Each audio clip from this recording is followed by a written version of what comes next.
मनोज जरांगे पाटील मराठवाड्याचा दौरा करणार आहेत। 6 जुलैपासून जरांगे पाटील हिंगोलीमधून आपल्या दौऱ्याला सुरुवात करतील। जरांगे पाटील हिंगोली, बीड, परभणी, लातूर आणि जालना असा दौरा करणार आहेत आणि या दौऱ्याच्या दरम्यान ते 288 मतदारसंघामध्ये चाचपणी देखील सुरू करतायत। मागण्या पूर्ण न केल्यास 288 जागा लढवणार असा इशारा जरांगे पाटील यांनी सरकारला दिला आहे।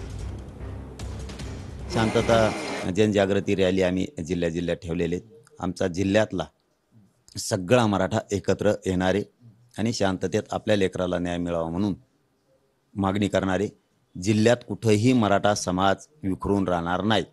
जिल्ह्यातला सगळा मराठा ताकदीनं लेकरा बाळासह त्यामध्ये सहभाग होणार।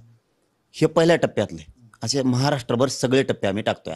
आम्ही 100% राजकारण करणार नाहीत, पण नाही दिलं तर 288 उमेदवार लढवणार म्हणजे लढवणार।